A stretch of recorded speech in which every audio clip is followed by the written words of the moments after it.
अच्छा, देखें इसमें तीन स्टेटमेंट्स हैं। एक है सिर्फ नाम बता दीजिए, मैन्युफैक्चरिंग मैं ये अकाउंट, बोल। एक है मैन्युफैक्चरिंग ठीक है। अकाउंट, एक है statement of profit and loss, जिसे हम इनकम प्रॉफिट स्टेटमेंट भी एंड। कहते हैं। हाँ और नहीं, ये पता है, ये तीसरा वाला आपने क्या बताया, वो मुझे स्टेटमेंट भूल ऑफ गया मैं। Financial position. हाँ। अच्छा, वही सेम, बस मैन्युफैक्चरिंग कॉस्ट अकाउंट नहीं हुआ है। हाँ जी, ठीक है। ठीक है।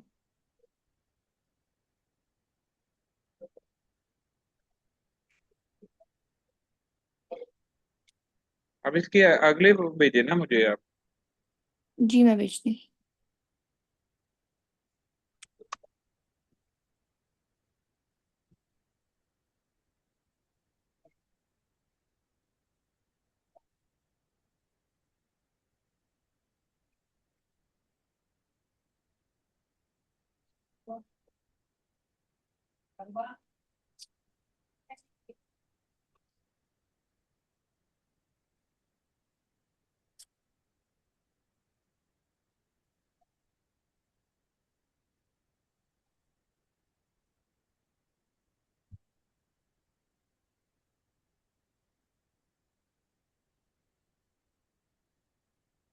भेजी हैं आपने? भेज रही हूँ सर।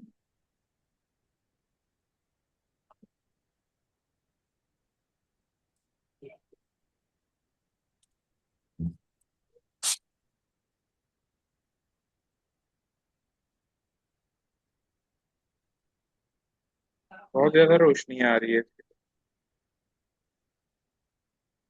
जी सर। मैंने कहा इसमें काफी ज्यादा रोशनी आ रही है। ठीक है, मैं सर्च नहीं करती।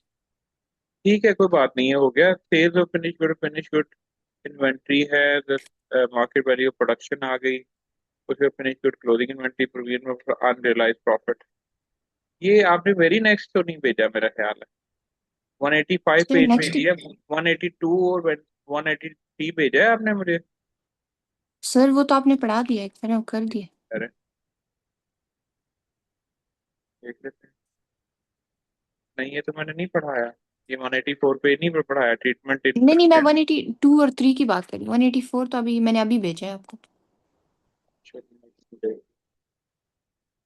अब देखो, मैं बात कर रहा था कि अब ए लेवल्स का जो मैन्युफैक्चरिंग अकाउंट है वो क्या डिफरेंस है उसमें।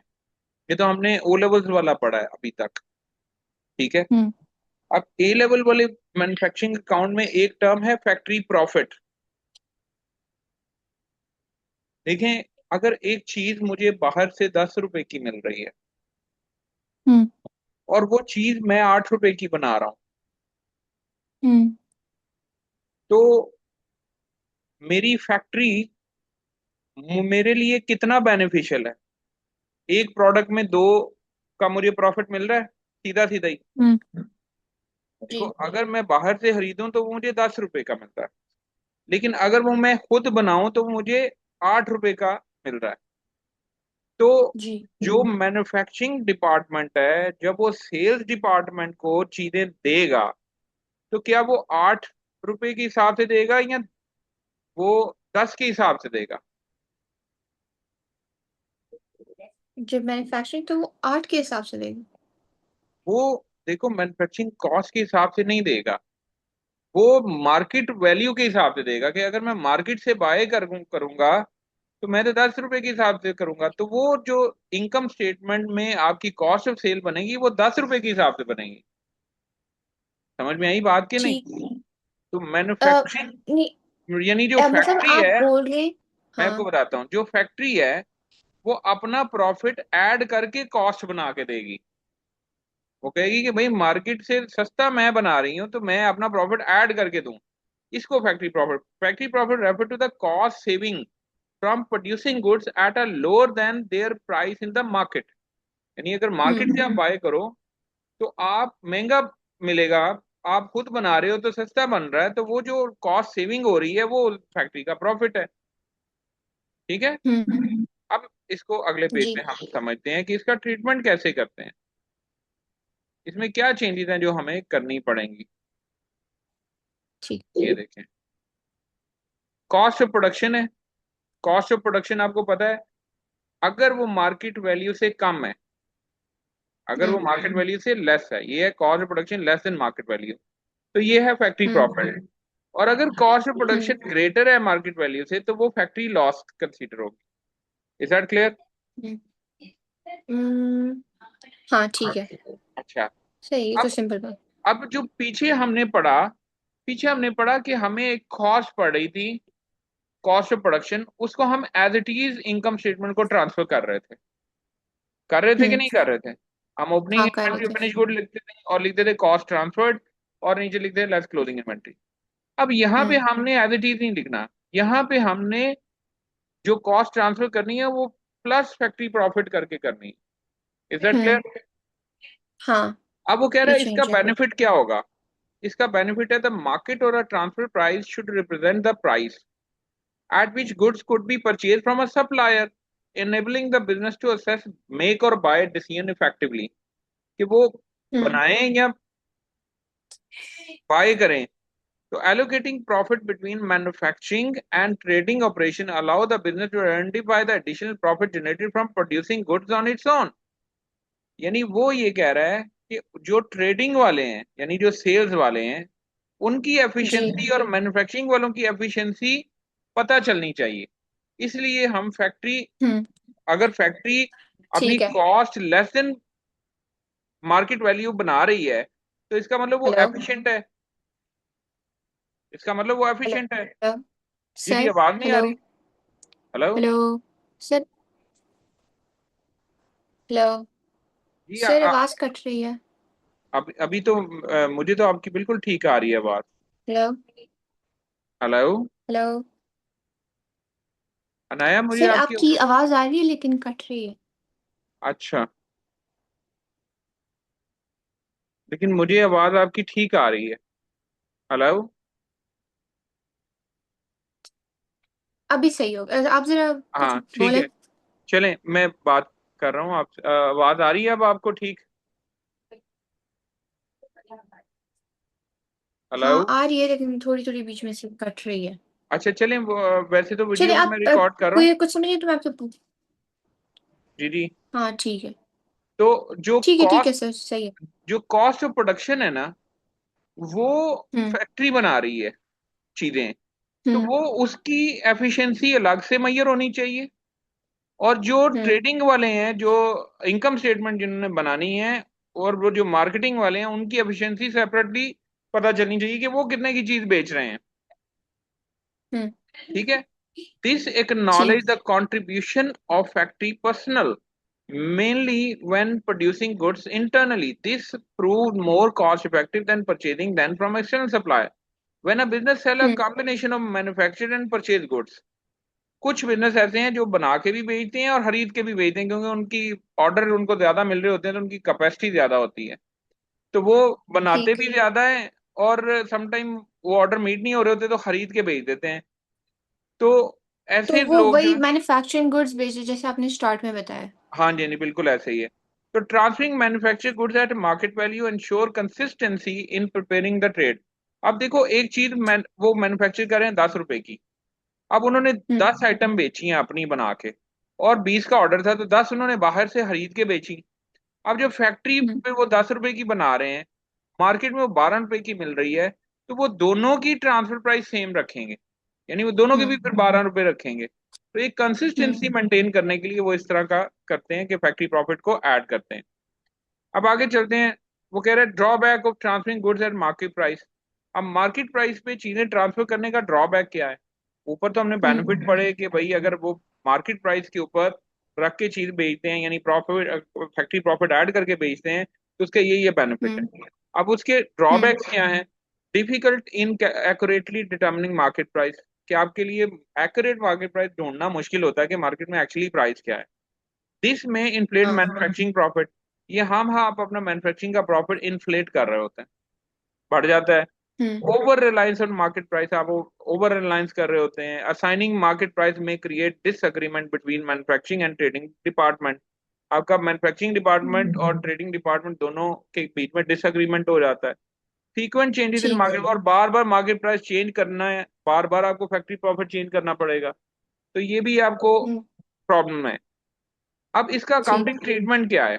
अकाउंटिंग ट्रीटमेंट ये है कि आपकी जो कॉस्ट ऑफ प्रोडक्शन आ रही है, उसमें उसने कहा होगा कि इतने परसेंट या 10% फैक्ट्री का प्रॉफिट ऐड कर दो, तो हम उस कॉस्ट ऑफ प्रोडक्शन का फैक्ट्री का प्रॉफिट लेंगे 10%, और उसमें ऐड करके हम्म। नीचे हम ट्रांसफर वैल्यू ऑफ प्रोडक्शन करेंगे। ट्रांसफर वैल्यू का मतलब है ये ट्रांसफर करें हम इनकम स्टेटमेंट को, इतनी सर अमाउंट। क्या है ट्रांसफर वैल्यू? बेटा इनकम स्टेटमेंट को ही ट्रांसफर करते हैं ना, इनकम स्टेटमेंट में जो हम वैल्यू लिखते हैं, opening inventory at cost of production, ये वो है ट्रांसफर वैल्यू। ठीक है। ठीक है। अच्छा, तो transfer value is the value at which manufacturing goods are transferred from the manufacturing account. पहले हम कॉस्ट पे ट्रांसफर कर रहे थे, अब हम उसमें थोड़ा प्रॉफिट ऐड करके ट्रांसफर कर रहे हैं। ठीक है। हाँ। चलिए उसके बाद आगे चलते हैं। यहाँ पे देखें, अब ये देखें, ये आपके रेवेन्यू आ गया, ये कॉस्ट ऑफ सेल आ गई, और यहाँ फिनिश गुड ओपनिंग इन्वेंट्री आ गई, और ये मार्केट वैल्यू ऑफ प्रोडक्शन आ गई, कॉस्ट प्लस फैक्ट्री प्रॉफिट, और ये क्लोजिंग इन्वेंट्री हम्म। आ गई। इन दोनों को माइनस किया तो ये आपके पास कॉस्ट ऑफ सेल आ गई, ग्रॉस प्रॉफिट आ गया। अब ठीक। मुझे आप एक बात बताओ कि ये जो हम्म। गुड्स अनसोल्ड हैं, क्लोजिंग इन्वेंट्री, ये देख रही हैं, हम्म। ये हाँ। अनसोल्ड गुड्स कौन सी गुड्स होंगी? जो आपने मैन्युफैक्चर की हैं, या ओपनिंग इन्वेंट्री में से कुछ बची हुई होंगी, बताएं। Finished goods. देखो अनसोल्ड स्टॉक, ये इन दोनों को ऐड सर करें ये तो उससे आप। होगी, इन्वेंट्री वाले से होंगी मेरे ख्याल से। नहीं, इन्वेंट्री वाली कैसे हो सकती हैं बताएं? अगर मैं क्योंकि फर्स्ट इन सर ये। फर्स्ट आउट मेथड यूज करता हूँ, फाइफो मेथड यूज करता हूँ, तो मैं पहले अपनी ओपनिंग इन्वेंट्री वाली बेचूंगा, या पहले कॉस्ट ऑफ गुड्स जो मैंने मैन्युफैक्चर की है वो वाली बेचूंगा? मैन्युफैक्चर जो किया वो वाली। नहीं, फर्स्ट इन फर्स्ट आउट, जो मेरी ओपनिंग इन्वेंट्री पड़ी होगी स्टार्ट में, पहले मैं उसको बेचूंगा, और उसके बाद मेरे पास ये जो मैंने बनाई है, मैन्युफैक्चर की है, फिर मैं इनको बेचूंगा। तो इनमें से अगर कोई बच जाएंगी तो वो कॉस्ट ऑफ क्लोजिंग इन्वेंट्री होगी। इसका मतलब जो क्लोजिंग इन्वेंट्री है वो प्रोडक्शन वाली इन्वेंट्री बची हुई है, जो ड्यूरिंग द ईयर प्रोडक्शन की है। अब अगर वो ड्यूरिंग द ईयर प्रोडक्शन की है तो उसके अंदर भी फैक्ट्री प्रॉफिट ऐड है। मेरी बात समझ रही है?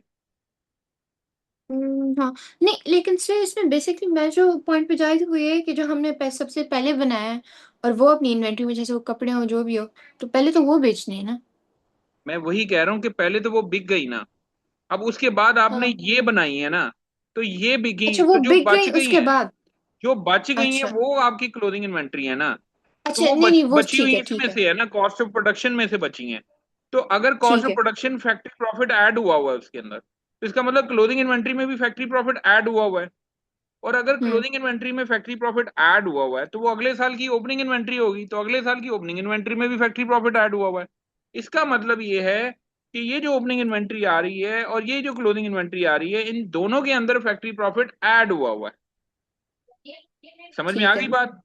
यानी जी सर आप इसका समझ रहे मतलब मैं। ये, कहने का मतलब ये है कि ये जो तीनों आइटम्स आ रही हैं, ओपनिंग इन्वेंट्री और मार्केट वैल्यू ऑफ प्रोडक्शन और फिनिश गुड क्लोजिंग इन्वेंट्री, तीनों फैक्ट्री प्रॉफिट के साथ हैं। ये ट्रांसफर वैल्यू है, ये कॉस्ट के साथ नहीं है, ये मार्केट प्राइस के साथ इन्होंने उनको लिखा हुआ है।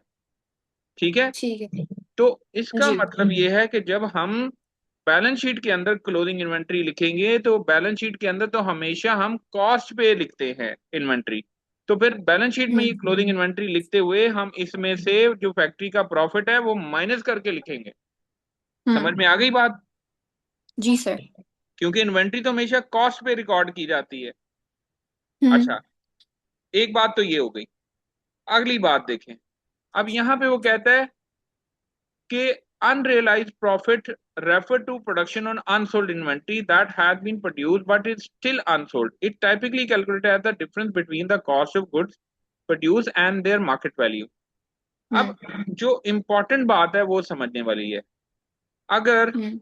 मुझे आप एक बात बताएं, अगर आप इस फैक्ट्री के अंदर हम्म। फैक्ट्री ये जो कॉस्ट ऑफ गुड मैन्युफैक्चर्ड है इसके अंदर फैक्ट्री प्रॉफिट ऐड करोगी, तो इससे हम्म। आपकी कॉस्ट बढ़ेगी कम होगी? कॉस्ट बढ़ अगर जाएगी। इसमें से बढ़ कॉस्ट बढ़ जाएगी, जाएगी अगर हम ना, इसमें ऐड करें प्रॉफिट फैक्ट्री प्रॉफिट ऐड कर रहे हो तो तो। आपकी कॉस्ट बढ़ गई ना। अगर आपकी हाँ, कॉस्ट बढ़ जाए तो ये जो प्रॉफिट है ये कम होगा या ज्यादा होगा? ज्यादा होगा। कम होगा। जब कॉस्ट बढ़ गई क्योंकि तो ऐड कॉस्ट कर रहे हैं सेल में सर। से माइनस होनी है, तो प्रॉफिट कम हो जाएगा। नहीं सर, लेकिन हमने तो इसमें से अभी, जब हम इसकी मार्केट वैल्यू अगर उसकी ज्यादा हो रही है और हम उसमें फैक्ट्री जो प्रॉफिट ऐड करें, तो आप एक काम ओवरऑल नहीं करें, होने चाहिए। मेरी बात सुने, आप इस टॉपिक को यहां तक रहने दें। अभी आप मैन्युफैक्चरिंग अकाउंट की प्रैक्टिस करें, ठीक है? हम्म। ए लेवल्स का कॉन्सेप्ट मैं कल दूंगा आपको, फ्रेश माइंड के साथ। ठीक है, नहीं लेकिन सर इसका कैसे है, इसकी तो मुझे समझ नहीं आई, कैसे मतलब ओवरऑल अगर काम हो रहा है। देखिए, जो मुझे एक बात बताएं, अगर ये फिगर 10 रुपए से मुझे रिकॉर्ड करनी थी, मैं इसको बारह हाँ। रुपए से रिकॉर्ड कर रहा हूँ, 2 रुपए उसका टैक्स प्रॉफिट ऐड करके, तो मेरी कॉस्ट बढ़ेगी हाँ। नहीं? कॉस्ट बढ़ गई ना? हाँ, नहीं यहाँ तक तो समझ आई, यहाँ तक तो बढ़ गई, सही है। कॉस्ट बढ़ गई ना?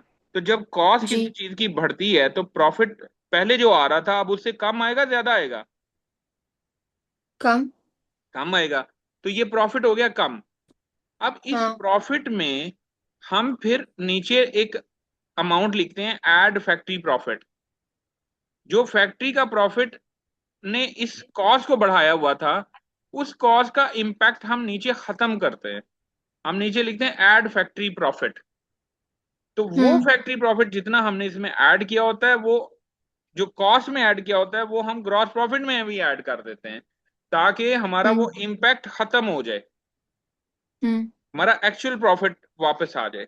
Is that clear?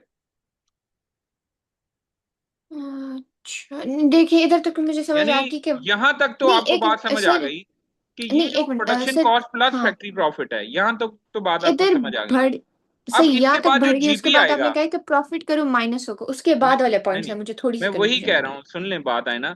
मैं यही कह है। रहा हूँ हाँ। कि जब आपने ये यहाँ पे ये लिखा ना फैक्ट्री प्रॉफिट ऐड करके, तो जितनी फिगर हम्म। आपने कॉस्ट में ऐड की हुई है उतनी फिगर ही हम्म। आप जीपी में ऐड कर देंगे।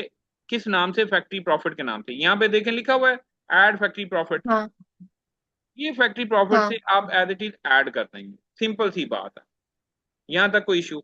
अब ये क्यों ऐड करेंगे नहीं। वो मैंने आपको बताया। क्यों ऐड करेंगे? हम्म। क्योंकि आपने यहाँ पे एक कॉस्ट बढ़ाई हुई है, हम हाँ, सिर्फ फैक्ट्री की हम्म। एफिशिएंसी देखने के लिए। तो जब आपने कॉस्ट हम्म। बढ़ाई हुई है तो आपका एक्चुअल प्रॉफिट डिक्रीज हुआ हुआ है। हम्म। तो उसको दोबारा अपनी ओरिजिनल हालत में लाने के लिए आप वो फैक्ट्री का प्रॉफिट ऐड कर देंगे। Is that clear? हम्म। ठीक है। हाँ ठीक है, आप सही है, आप समझ आ रही अब है, ओके अब ओके। ये तो मुझे आप, अब बेसिक मेरी कंफ्यूजन बात सुनो, फर्स्ट पार्ट में। मेरी बात सुनो। हाँ। ये तो हम्म। आपने इम्पैक्ट दूर किया कॉस्ट ऑफ प्रोडक्शन का, जिसके अंदर हम्म। फैक्ट्री का प्रॉफिट शामिल है। ठीक ये है। आपने इम्पैक्ट दूर किया कॉस्ट ऑफ प्रोडक्शन का, कि कॉस्ट ऑफ हम्म। प्रोडक्शन बढ़ी हुई है, इस वजह से ग्रॉस प्रॉफिट को क्या कर दो, बढ़ा कम दो। कर दो। ये कम यानी कर दो जब, सर। नहीं, ग्रॉस प्रॉफिट को बढ़ाना है, ऐड करना है फैक्ट्री का प्रॉफिट ग्रॉस प्रॉफिट में। सर अभी आपने कुछ टाइम पहले नहीं कहा कि उस ओवरऑल उसका कम। देखो आईना, मैंने अभी आपको ये बात कही कि जब आपने ये ट्रांसफर करनी है अमाउंट फैक्ट्री से, तो जी। आपने इसके अंदर फैक्ट्री का प्रॉफिट डालना है। हम्म। आपने जब इसके अंदर फैक्ट्री का प्रॉफिट डाल दिया तो आपकी कॉस्ट बढ़ गई। हम्म। जब कॉस्ट बढ़ गई हम्म। तो आपका ग्रॉस प्रॉफिट हो गया कम। अब ग्रॉस ठीक है। प्रॉफिट को हाँ, अपनी इधर तक ठीक ओरिजिनल है। हालत में लाने के लिए जितनी अमाउंट हाँ, आपने इसमें ऐड की हुई थी उतनी अमाउंट ग्रॉस प्रॉफिट में ऐड कर देंगे, ताकि वो अपनी ओरिजिनल ऐड हालत में करनी आ जाए, है, वो अपनी ओरिजिनल प्राइस पे वापस आ जाए। वापस आ जाए।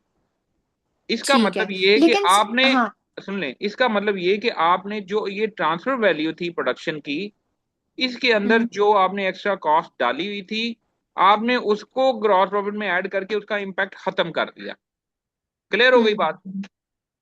अब ठीक है, यहाँ तक तो अब मुझे सिर्फ एक क्वेश्चन है सर, एक मिनट मेरी जी, सुन।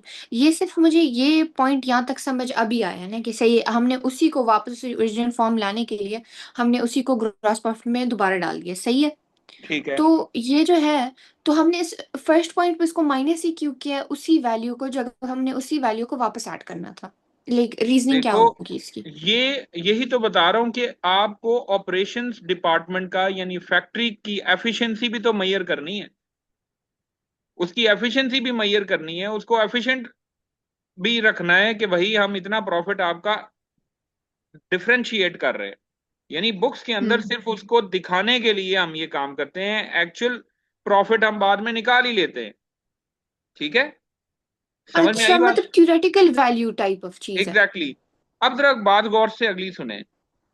हम्म। अभी हमने ये कहा कि, मैं दोबारा रिपीट कर रहा हूं कि ये जो प्रोडक्शन है, प्रोडक्शन के अंदर जो हमने एक्स्ट्रा कॉस्ट डाली हुई थी उसको हमने जीपी में ऐड फैक्ट्री प्रॉफिट के नाम से कर दिया। ठीक है, ठीक है। उसका इम्पैक्ट खत्म कर दिया। लेकिन हम्म। अगर ओपनिंग फिनिश गुड और क्लोजिंग फिनिश गुड, इन हम्म। दोनों के अंदर अगर कोई हम्म। प्रॉफिट ऐड हुआ है, यानी इन ये दोनों भी अगर ट्रांसफर वैल्यू पे आ रही हैं, फैक्ट्री प्रॉफिट इन हम्म। दोनों के अंदर भी आ रहा है, तो उसका इम्पैक्ट कैसे रिड्यूस करना है, उसका इम्पैक्ट भी खत्म करना है। वो कैसे करना है, उसको बोलते हैं प्रोविजन फॉर अनरियलाइज प्रॉफिट। उसको क्या हम्म। बोलते हैं? Provision for unrealised profit. Unrealise profit. अब हम देखते हैं कि जो फिनिश गुड है, ओपनिंग फिनिश गुड, उसके अंदर हम्म। अगर प्रॉफिट 10,000 से ऐड हुआ हुआ है और क्लोजिंग फिनिश गुड में प्रॉफिट 12,000 से ऐड हुआ हुआ है, तो इसका मतलब हम्म। है कि आपकी प्रोविजन इंक्रीज हो गई, टू हम्म। थाउजेंड से हो गई इंक्रीज। हाँ। जब आप प्रोविजन फॉर डाउटफुल डेट बना रही थी, इसको हम लिंक करते हैं नॉर्मली उससे, जब हम प्रोविजन फॉर डाउटफुल डेट बनाते हैं, वो जब इंक्रीज प्रोविजन करती है तो उसको हम क्या करते हैं, हम उसको जीपी में माइनस करते हैं या ऐड करते हैं? जीपी में से हम इसको ऐड करते दोबारा से नहीं, अगर स्टार्ट में से। इंक्रीज प्रोविजन हो तो उसे माइनस करते हैं। अगर इंक्रीज प्रोविजन हो तो उसे माइनस करते हैं। अगर प्रोविजन डिक्रीज हो जाए, यानी क्लोजिंग एक प्रोविजन मिनट, ये कम हो बात है जाए। फिर क्लोजिंग प्रोविजन तो ऐड। देखो, जो ओपनिंग प्रोविजन थी वो थी हाँ। 10,000 से, क्लोजिंग प्रोविजन आ गई हाँ। 12,000 से, तो आपकी हाँ। क्लोजिंग प्रोविजन इंक्रीज हो गई ना। हम्म। कितनी अमाउंट से इंक्रीज हुई? 2,000 से। तो ये जो 2000 इंक्रीज से। अमाउंट है इसको हम माइनस करते हैं प्रॉफिट में से, माइनस करते हैं ना। हाँ, माइनस करते हैं तो opening provision minus closing provision add. नहीं, मैं कह रहा हूं इन दोनों का डिफरेंस पहले निकाल। आपने देखना है ओपनिंग प्रोविजन 10,000 से थी, क्लोजिंग प्रोविजन 12,000 से होगी, तो इसका मतलब क्लोजिंग प्रोविजन इंक्रीज हुई, कितने से इंक्रीज हुई? हाँ, 2,000 से। वो 2000 सिर्फ से। इंक्रीज अमाउंट माइनस करनी है। ठीक है। ठीक है। हाँ, इसी तरह, सही है। इसी तरह अगर ओपनिंग प्रोविजन 12,000 है और क्लोजिंग प्रोविजन 10,000 है, तो इसका मतलब क्लोजिंग प्रोविजन डिक्रीज हो गई, कितने से डिक्रीज हुई? 2,000 से। तो ग्रॉस प्रॉफिट में 2,000 हम्म। ऐड कर देते हैं। Is that clear? हम्म। अब हाँ, ठीक यही है। काम आपने इधर भी करना है। यार हम अगर 5 मिनट्स ओपनिंग, में। ओपनिंग इन्वेंट्री के अंदर 12,000 ऐड, 10,000 ऐड हुआ हुआ है फैक्ट्री प्रॉफिट के नाम से, हम्म। और क्लोजिंग इन्वेंट्री में 12,000 ऐड हुआ हुआ है, तो इसका मतलब है इंक्रीज कितना हुआ हुआ है? 2,000 से। उसको हम increase in provision for unrealise profit कहते हैं, और उसको हम अच्छा। माइनस करेंगे। समझ में आ हाँ, गई सही बात? सही, अब सर अभी समझ आई है, उसको हाँ। हम जीबी में से माइनस करेंगे। सर इसको डालना इसके डेबिट साइड प्रॉफिट पे। को, मेरी बात सुने, इसके प्रॉफिट को तो हम्म। एज इट इज ऐड कर देंगे ना, इसके प्रॉफिट हाँ, को तो सीधा 2000। सीधा ऐड करना है। लेकिन हम्म। अगर आपके इन दोनों की फैक्ट्री का प्रॉफिट, अगर क्लोजिंग प्रॉफिट इंक्रीज है, तो आप हम्म। जितना इंक्रीज है उसको माइनस करेंगे, और अगर ये हम्म। डिक्रीज है तो जितना डिक्रीज है उसे ऐड कर देंगे। सिंपल सी उसे बात। ऐड करना है। ये ठीक है। ट्रीटमेंट आपने करना है। आप समझ ठीक है, आइए। अब समझ जी। आ गई है? जी, आप बस समझ ये आ गई। ए लेवल्स की मैन्युफैक्चरिंग और ओ लेवल्स की मैन्युफैक्चरिंग का फर्क है जो मैंने आज आपको क्लियर कर दिया। मैं ठीक हो गया। आपको वीडियो अपनी शेयर कर रहा हूं, आपने उस वीडियो को हम्म। दोबारा से देखना है। इसको हम और बोलते हैं प्रोविजन फॉर अनरियलाइज प्रॉफिट। जब दोनों प्रोविजन ओपनिंग इन्वेंट्री और क्लोजिंग इन्वेंट्री के अंदर फैक्ट्री प्रॉफिट का डिफरेंस देखते हैं, उसको हम बोलते हैं प्रोविजन फॉर अनरियलाइज प्रॉफिट। अगर वो इंक्रीज हो रही है तो उसको हमने माइनस करना है, अगर डिक्रीज हो रही है तो उसे ग्रॉस प्रॉफिट में ऐड करना है। ठीक हो ये गया। सिंपल सी बात है। प्रोविजन अब फॉर अनरियलाइज अब प्रॉफिट। दूसरी चीज जो स्टेटमेंट ऑफ फाइनेंशियल पोजीशन में इन्वेंट्री लेके जानी है, वो ये क्लोजिंग हम्म। इन्वेंट्री में से फैक्ट्री प्रॉफिट माइनस करके लेके जानी है, यानी इसको कॉस्ट पे लेके जाना है। समझ में आ गई बात? जी सर। और वो उसने बताया होगा कि भाई इतने परसेंट इसके अंदर फैक्ट्री प्रॉफिट ऐड है, तो वो उसको हम माइनस करके निकाल के उसको वहां पे लेके जाएंगे। आपका हम्म। सिर्फ काम ये है कि आपने इन वीडियोस को दोबारा देखना है अच्छे से, और और इसको, सर एक आपने एग्जाम्पल नंबर 3 का भी बताया कि वो भी करना है मैंने, ये हाँ जी, पेज नंबर वो आप देख लीजिएगा, जो यहाँ तक वन जितने भी सेवेंटी एट क्वेश्चंस वाला। हमने किए हैं ना मैन्युफैक्चरिंग के, वो एक तो हम्म। फुल फ्लेज क्वेश्चन किया मैन्युफैक्चरिंग का, वो एज इट इज आपने प्रैक्टिस करना है, ठीक है। दूसरा वो ये था प्रोविजन उस फॉर वाला अनरियलाइज्ड प्रॉफिट वाले को अच्छे से रिवाइज करना है। तो और वीडियो जरूर दोबारा रिवाइज कर लीजिएगा एक दफा, ठीक है। ठीक है, मुझे भेज। ओके डियर, खुदा हाफिज। ठीक है, थैंक यू, खुदा हाफिज। You're welcome.